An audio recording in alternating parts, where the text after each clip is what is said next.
안녕하세요. 오늘 주제 토크를 맡게 된 세종배단위교회 남보현 목사입니다. 오늘은 결혼에 대한 잘못된 기대들이라는 제목을 가지고 말씀을 좀 나눠보려고 합니다.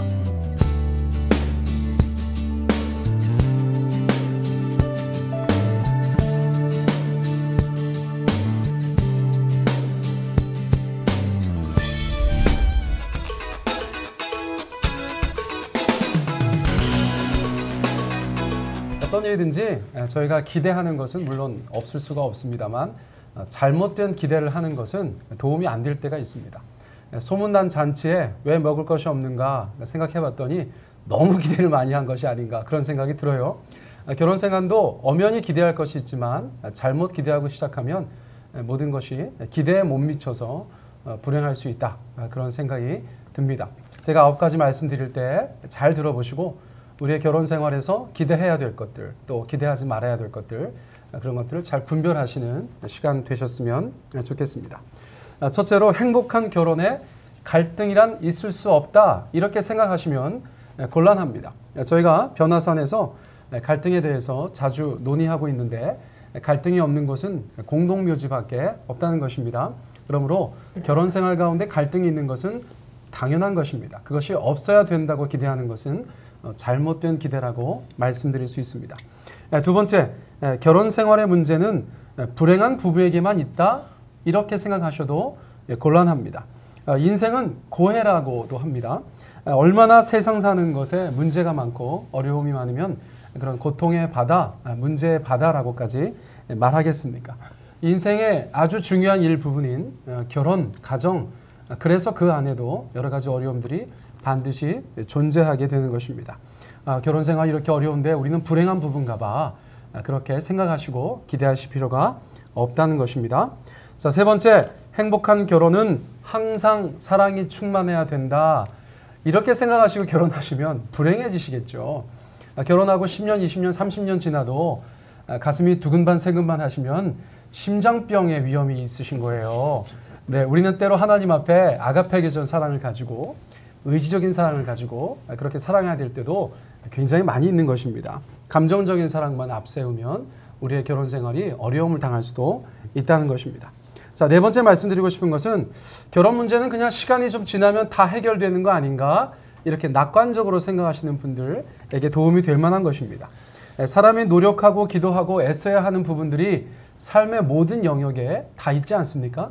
결혼 생활에서도 역시 마찬가지라는 것입니다. 시간 지나서 저절로 되는 면도 있겠지만 그렇지 않고 노력하고 애쓰고 기도해야 되는 것도 분명히 있다는 사실을 염두에 두셨으면 좋겠습니다. 다섯 번째, 자녀를 가지면 결혼이 당연히 행복해지지 않을까 그렇게 기대하실 수 있는데 자녀는 하나님이 주신 최고의 선물이지만 우리에게 행복을 보장해주는 그런 대상은 아닐 수도 있는 것이죠. 저희가 그냥 쉽게 생각해서 자녀를 낳으면 행복해질 거야. 그런 생각은 때로 위험할 수도 있다는 것을 기억하셔야겠습니다. 자, 여섯 번째, 결혼은 나의 고독감을 철저하게 없애줄 거야. 다 없애줄 거야. 그렇게 기대하시면 나중에 또 어려움 당하실 수 있다는 것입니다. 인간이 가지고 있는 기본적인 저 깊은 곳에 있는 고독감은 오직 하나님만이 다루실 수 있는 것이겠죠. 배우자나 또 가정이라는 울타리 안에서 그것이 꼭 해결되는 것은 아니라는 것을 저희가 또 기억해야겠습니다. 자, 일곱 번째, 결혼 문제는 주변에서 조언 잘 받고 상담만 잘 받으면 해결되는 것 아닌가 그렇게 생각하실 수 있겠는데요. 역시 상담 분명히 도움이 됩니다. 아주 중요한 것입니다. 그런데 결혼 문제의 근본적인 것들까지도 다 해결해주는 그런 만병통치약은 아닐 수 있다는 것입니다. 하나님을 의지하시고 그 모든 것들을 병행하시는 것이 저희 가운데 필요하겠다는 것이죠. 자, 여덟 번째, 이혼은 실패이고 낙오인가 이런 생각들도 저희가 바로 해야 될 거라는 생각이 듭니다. 이혼을 결심하기까지 주변 사람들이 알 수 없는 또 이해할 수 없는 온갖 일들이 벌어지는 것이 바로 요즘의 세상입니다. 이혼을 꼭 실패, 낙오라고 생각할 필요가 없는 것입니다. 물론 성경적인 근거들은 있고 또 성경이 우리 가운데 주시는 가이드라인은 있지만 이혼이 꼭 실패라고 생각할 필요는 없다는 것입니다. 자, 마지막으로 아홉 번째인데요. 부부간의 행복은 성격이 맞아야만 가능하다? 어떻게 생각하세요? 저는 제 아내와 성격이 안 맞을 때도 있지만 행복한 것 같은데요. 저는 제 자신과도 마음이 안 맞을 때가 있는 것 같은데요. 성격이 맞는 사람들만 행복할 수 있다면 세상의 행복한 부분은 희박할 것이라고 생각합니다. 성격이 맞지 않아도 맞추어가고 서로 사랑하고 배려하고 아껴준다면 왜 행복하지 않겠습니까? 여러분 결혼에 대해서 무엇을 기대하셨습니까? 또 무엇을 기대하고 계십니까? 그 기대가 바른 기대인지 오늘 한번 점검해 보셨으면 좋겠습니다. 남보현 목사였습니다. 안녕하십니까? 오늘 변화산 사회를 맡은 대전성지교회 심상현 목사입니다. 우리 남보현 목사님 정말 세밀하게 준비해 오시고 우리들한테 어떤 방향까지를 잘 설정해 주시는 아주 참 충실한 분이세요. 그런데 오늘도 아주 그 갈등의 요소에 대한 여러 가지를 자세하게 그리고 밀도 있게 말씀해 주신 것에 대단히 감사를 표하면서 우리 패널들 먼저 소개를 하겠습니다. 대전 충청지역 학원복음화 협회를 섬기고 있는 비타민 목사 민병호입니다. 샬롬, 비전교회 섬기고 있는 비전머슴 백광현 목사입니다. 안녕하세요. 간평동 마라나타 교회 박근식 목사입니다. 반갑습니다. 네, 세종배단의교회 남보현 목사입니다. 반갑습니다. 오늘 말씀 너무 감사드립니다. 예. 결혼에 대한 아주 좋은 팁을 많이 주셨는데 우리 패널들께 한번 여쭤보고 싶은 내용들이 있습니다. 우리 먼저 민병호 목사님, 네? 행복한 결혼에 갈등이란 있을 수 없다. 그렇게 생각하셔요? 그렇게 생각을 했죠. 총각 때. 이상적인 것만 배우더라고요. 기독교 안에서 특히. 이상적이지 않은 것도 사실 있거든요. 그래서 뭐 폭력성이 있을 수도 있고 여러 가지 누가? 오버해서 이렇게 생각하면 그런 것도 있는데 그런 것보다 너무 이상적인 거. 저는 그런 얘기를 최근에 들었어요. 결혼에 대한 환상이 높으면 높을수록 결혼 생활은 불행하다. 이런 얘기를. 그러니까 기대가 높으니까. 그러니까. 근데 제 주변에 보니까 너무 결혼에 대한 기대치가 높은. 그러니까 예를 들면 이런 거죠. 결혼하면 내가 손에 물 한 방울 안 묻혀줄게. 그냥 형제가 자매의 마음을 사기 위해서 하는 멘트잖아요. 근데 이 자매가 너무 어린 마음에 있는 그대로 받아들인 거예요. 그러니까 결혼 딱 하는 건데 이건 웬걸 막 설거지해야 되고 빨래해야 되고 남편 출근하면 집안일 해야 되니까 너무 힘든 거예요. 그러니까 한 달도 안 돼서 막 그것을 갈등이 나오니까 사니 못 사니 막 이런 얘기까지 나오는 거예요. 좋아서 했는데. 그러니까 변했다 이거죠. 남편 거짓말했다 이거죠.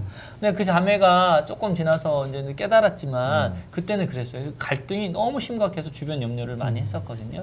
그런 부분이 있더라고요. 그래서 결혼 생활은 갈등을 어떻게 지혜롭게 풀어가는 것도 우리가 미리 좀 도움을 받고 배워야 하는 게 아닌가. 그리고 갈등을 조정해 나가는 재미도 좀 있고 그러면서 서로의 상대방을 좀 아는 경험도 생기게 되더라고요. 그래서 이 사람 이렇구나, 이 사람은 이렇구나 이런 것도 저는 좀 경험이 있습니다, 목사님. 예. 네. 결혼 전 매력이 결혼 후에 고난이 될 수 있거든요. 네네. 그렇죠. 왜냐하면 칼주름 쫙 입고 나오는 그 남자의 모습이 멋있었는데 결혼하면 자기가 되려. 네. 예. 우리 백광현 목사님. 네. 예. 결혼 생활의 문제는 불행한 부부에게만 있다. 그런 말씀이 좀 나왔는데 어떻게 생각하세요? 제 간증이 될지도 모르겠는데요. 저는 진짜 행복한 결혼 생활 해왔고 하고 있거든요. 연애당이라고 얘기하는 교회당에서 고등학교 2학년 때 만나서 7, 8년 연애 그때는 뭐 친구로 됐다가 여행이 됐다가 그러면서 늦지막하게 25살에 결혼했어요. 너무 늦으셨다. 그렇죠. 네. 근데 그때 결혼할 때 왜 결혼했냐면 헤어지기 싫어서 너무 좋아서. 그리고 내가 이 친구한테는 내 생명도 줄 수 있을 것 같아. 어느 소설 제목 같은. 정말로. 그런데 이제 한 결혼해서 10년 정도 살다가 무슨 일이 있었냐면은 선교지에 있었어요. 택시를 탔어요. 택시 기사가 저보고 마누라가 몇 명이냐요. 그래서 마누라 몇 살이냐고 그러는 줄 알고 우리 마누라 얘기를 했더니 그렇게 많냐요. 그래서 너 지금 마누라 나이 물어본 거 아니냐? 그러니까 아니 너 마누라가 몇 명이냐고 물었다. 그래요. 그래서 야, 무슨 마누라가 한 명이지 왜 몇 명이냐? 그러니까 부자가 왜 마누라가 하나밖에 없냐? 그래요. 이제 거기 일부 다처 사회니까. 그래서 나 부자 아니다. 그러니까 부자 아닌 사람이 어떻게 택시를 타냐? 그러는 거예요. 그럼 택시 타면 부자냐? 그러니까 그렇다 그래서 제가 그때 기사한테 그 얘기를 했어요. 나 마누라 하나밖에 없는데도 머리가 터질 지경이다. 이게 무슨 말씀이냐면 그렇게 사랑하고 행복한데도 문제는요 끊이지 않고 일어나요. 그래서 아까 목사님이 이거 불교 용어지만 인생이 고해라고 얘기한 것에 대해서 맞아. 행복한 부부도 당연히 갈등이 있고 문제 있다 이렇게 말씀드리고 싶어요. 네, 말씀 듣다 보니까 편안한 안자가 간머리 밑에 계집 여자잖아요. 그렇습니다. 그러니까 한 여자 데리고 살기도 힘든데 두 여자 이거는 힘들죠. 이제 우리 결혼 행복한 결혼은 항상 사랑에 충만하다 그런 말씀을 해주셨는데요. 우리 박 목사님, 네. 쇼 윈도우 커플이라고 들어보셨어요? 네. 남들에게만 보여주려고 네, 하는 그런 네. 커플. 네. 그런 커플들에게 해주고 싶으신 조언 있으시면 말씀해 주시죠. 결혼 행복해야죠. 불행하면 안 되죠. 두 사람이 정말 좋아서 만났는데 이제 이혼하고 불행해지는 거 보면 가슴이 아프죠. 교회에서도 행복한 가정을 보면은 참 아름다운데 그렇지 않은 가정 보면은 가슴이 아파요. 근데 어떻게 할 수 있는 상황이 아니잖아요. 어떤 한 가정이 있는데 정말 어린 그 너무 차이가 난 그 고등학교 갓 졸업한 그 아내를 맞이했는데 행복하면 괜찮은데 그 남편이 술을 먹고 구타를 하고 그런 가정이에요. 그러니까 이 고등학교 갓 졸업한 아내가 이제 집을 나가게 되죠.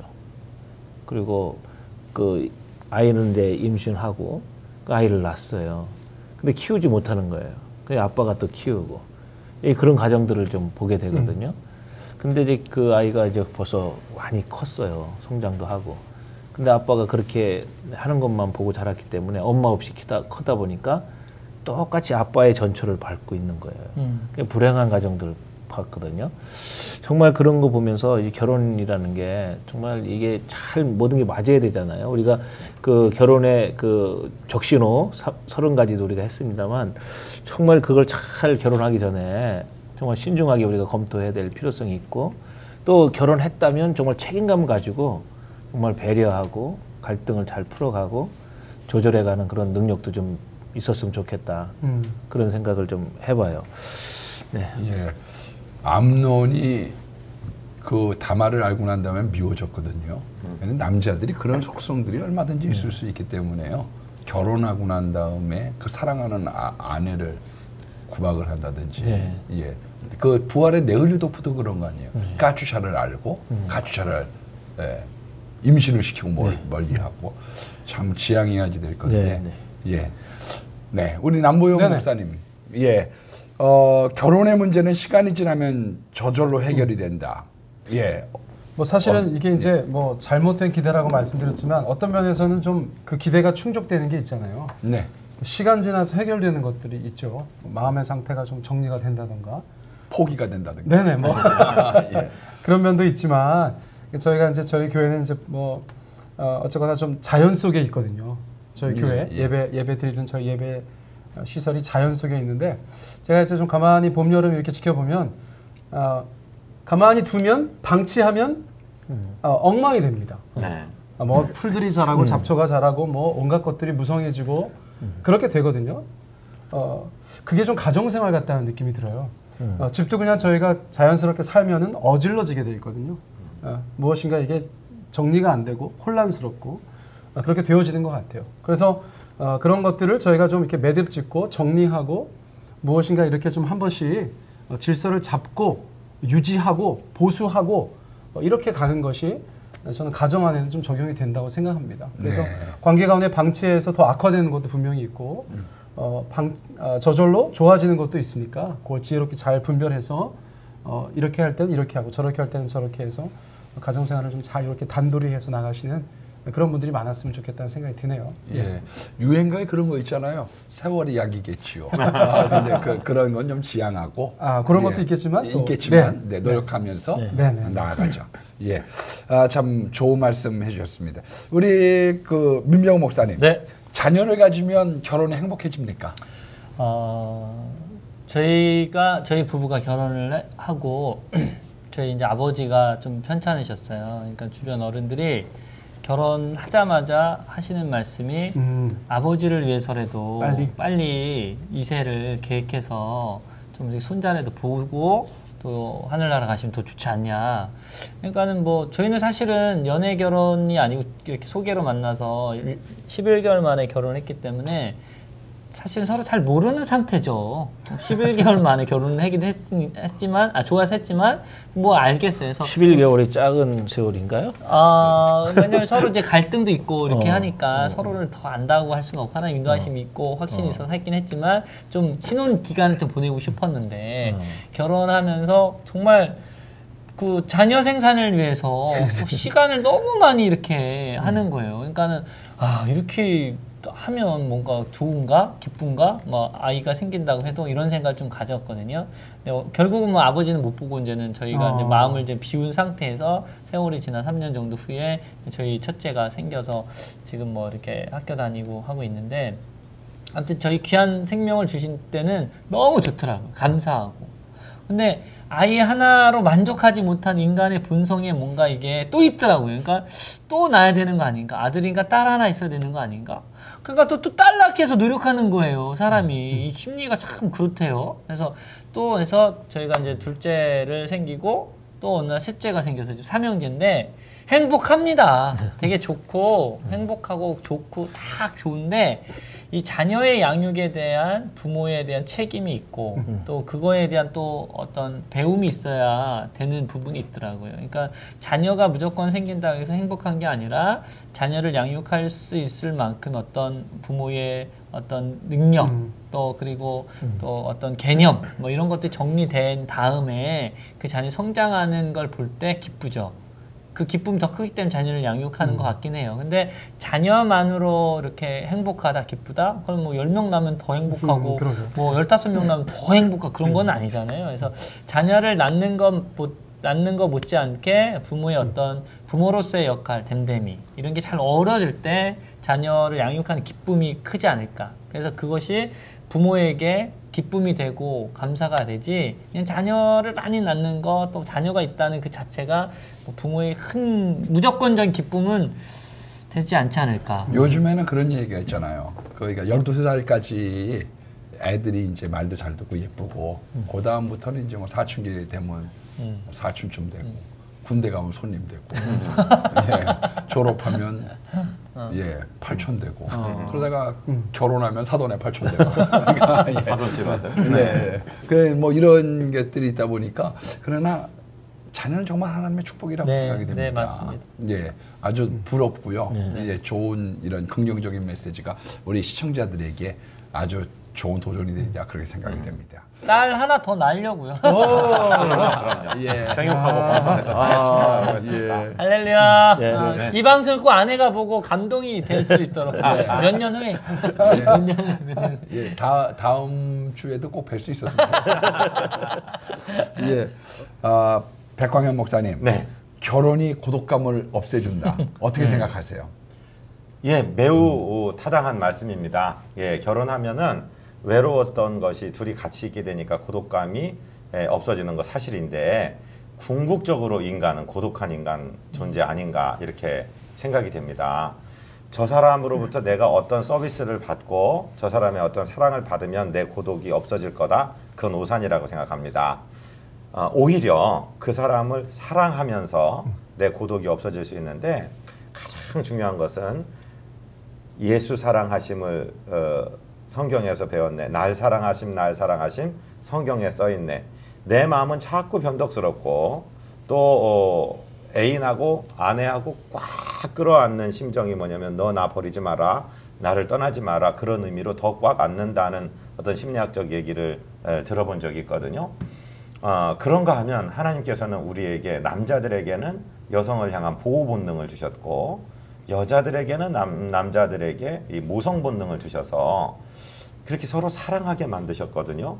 그런데 그거 생각 안 하고 내가 사랑할 생각 안 하고 오히려 사랑받아야지만 생각하면 우리는 계속 고독할 수밖에 없을 거예요. 하나님이 날 이 모습 이대로 포기하지 않으시고 사랑하시니까 그 사랑 가지고 내 아내를 내 남편을 사랑해줘야지 한다면 정말 부부지간의 고독이 하나도 없어질 텐데 내가 아내 통해서 내 고독을 떨칠 수 있을 거야. 내가 남편 통해서 내 외로움을 넘어설 수 있을 거야 라고 기대한다면 오히려 전혀 기대 이외의 결과가 나지 않을까 이런 생각합니다. 예, 백 목사님 말씀 듣다 보니까 역시 하나님 사랑 절대적이고요. 아멘. 또 사람이 독초하는 것이 좋지 못해서 하와를 만드셨던 걸 보면 인간은 하나님의 사랑만 갖고는 부족한 인간의 공간이 또 있다. 네. 그런 말씀 요지에 아주 귀한 말씀을 해주셨네요. 감사드리고요. 우리 박근신 목사님, 결혼 문제에 대해서 이렇게 결혼하는 사람들 보고 볼 때 어떤 성경적인 교훈을 좀 해주시고 싶으세요? 이제 성경적으로 이제 교훈을 하자면은 제가 얼마 전에 우리 집사님 딸이 이제 아이를 낳았어요. 그래서 이제 25일 된 아주 신생아죠. 이제 제가 품에 안고 이제 기도를 해줬어요. 그러면서 잠언 4장에 있는 교훈을 줬어요. 그러면서 그 아이가 잘 되게 되기 위해서는 부모가 기도를 하고 부모가 올바로 서야 되고 그래야만 성경에서 나오는 그 아이가 유익하게 되고 지혜롭게 되고 또 의로워지고 면류관도 받을 수 있다. 이 내용이 잠언 4장 1절에서 9절까지의 내용이거든요. 이 말씀을 아이에게 주길 원한다면 부모가 하나님 온전히 서야 된다. 이런 권면을 드렸거든요. 그러니까 자녀를 그 품에 안고 기르는 부모는 정말 그 말씀을 주니까 잘 받아들이더라고요. 네. 그리고 자기 자녀를 잘 훌륭하게 양육을 해야 되기 때문에 본인이 잘 돼야 된다는 이 상담 교훈을 잘 받아들이더라고요. 그러니까 뭐니 해도 우리 그 상담의 그 최종 어떤 가장 결정적인 그 메시지는 하나님 말씀인 것 같아요. 아, 예, 아멘입니다. 말씀에서 주는 것 가지고 순종할 수 있도록 잘 권면하면 그 자녀까지 잘 되는 그런 은혜가 있지 않을까 싶습니다. 예, 말씀을 듣다 보니까 말라기서 2장에 한 남자와 한 여자를 짝지어 주신 것은 경건한 자녀를 얻게 하기 위하심이라. 그 말씀이 생각이 나는데 아주 참 좋은 말씀이신 것 같습니다. 부부간의 행복은 남 목사님 꼭 성격이 맞아야 되는 건가요? 아니 이제 우리가 보통 총각 때 그런 생각 안 하셨어요? 뭐 나랑 여러 가지로 딱 맞는 그런 배우자가 있으면 좋겠다. 이제 그런 기대를 했었는데 하겠죠. 현실적으로 현실적으로 성격이 딱 맞는 사람 만나보셨어요? 제가 한번 좀 여쭙고 싶습니다. 나랑 성격이 딱 맞는 사람. 사실은 그게 어떤 일부가 맞는 거죠. 뭐 어떤 동일한 취미 활동을 가지고 있었다든가 어떤 면에 있어서 의견을 같이 했다든가 어떨 때 좀 마음이 맞는 것처럼 느껴졌다는 거지. 결혼이라는 것은 결국 또 생활이고 날마다 붙어있는 일이기 때문에 이 모든 면에서 똑같이 생각하고 똑같이 말하고 똑같이 움직일 수 있는 사람은 없다는 것이죠. 네, 없다는 것입니다. 또 한 가지 제가 좀 다른 얘기로 말씀드리고 싶은 것은 이제 성격 유형이 같은 사람들끼리 짝이 됐을 때 좀 맞는 면이 있지만 오히려 성숙하지 못한다는 것이죠. 서로 간에 깎이는 것도 없고 모나지는 둥글둥글해지는 것도 없기 때문에 성장과 성숙이 그렇지 않은 커플들에 비해서 떨어진다는 것입니다. 또 이 사람들이 다른 사람들을 대했을 때 그 사람들이 마음에 좀 맞으면 잘 지낼 수 있지만 이 부부가 거의 똑같기 때문에 어떤 사람들하고 갈등이 생겼을 때 이 부부 안에서는 무엇인가 이것이 갈등 해소 역할을 할 수 있는 것이 없다는 거예요. 이게 무슨 말씀인지 이해가 되시죠? 예, 그 밥에 그 나물. 예. 그래서 부부간에 사실은 조금 다르고 부부간에 약간의 그 갈등의 소지가 있는 것이 그 가정을 위해서는 더 좋다. 이런 말씀들도 전문가들이 하는 것을 제가 들었던 경우가 있습니다. 그래서 성격이 맞아야 행복한 것이 아니라 저도 제 아내랑 가만히 보면 성격은 많이 다르거든요. 그런데 행복했던 삶의 순간들은 얼마든지 제가 말씀드릴 수가 있습니다. 성격 유형이 같아서 행복하다기보다는 우리가 행복할 줄 알아서 행복한 것이 아닌가 그런 생각이 듭니다. 예, 요즘에 MBTI 같은 것이 유행하는 것도 왜 이렇게 성격이 안 맞을까 그런 것에 대한 궁금증 때문에 사람들이 그렇게 접근하는 것 같습니다.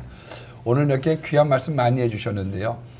마무리 말씀을 드리면서 정리하고 싶습니다. 결혼이 행복하려고 하면 성격도 중요하고 사실은 환경도 중요해요.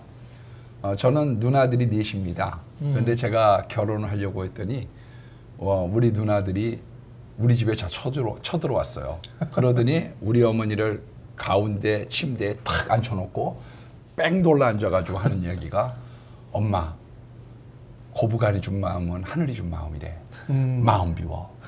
괜히 마음 못 비우고 있다가 상처받지 말고 마음 비워 막 이러면서 자기들의 그 시집살이의 사례를 얘기하는 거예요. 그러면서 글쎄 수채에서 이렇게 밥알을 꺼내더니 물에 씻더래요. 그래서 밥알을 왜 씻나 그랬더니 아가야 먹어라 그러고서 그걸 갖다 밥알을 주길래 어머니 저 배불러요. 그래서 안 먹었다는 거예요. 그런 사례부터 얘기를 하면서 막 마음 비우라고 막 얘기를 해요.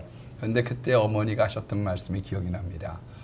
고부간이 준 마음이 하늘이 준 마음이라는 말이 성경에 없다. 네, 우리가 성경적으로 한번 생각한다고 하면 아름다운 고부관계, 아름다운 가정관계 이룰 수 있지 않을까 그런 생각이 듭니다.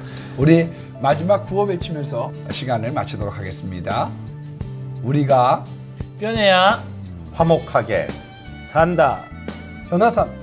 야. 오늘은 한국교회여 빛을 발하라 그런 주제를 가지고 여러분들과 아침 시간을 나누고 싶습니다. 한국 사회가 얼마나 더럽습니까? 이 교회들이 연합해서 뭔가 할 수 있지 않을까? 좀 낮아져서. 교회 좀 와줘. 예수 좀 믿어줘. 그때 제가 약간 좀 미쳤었나 봐요.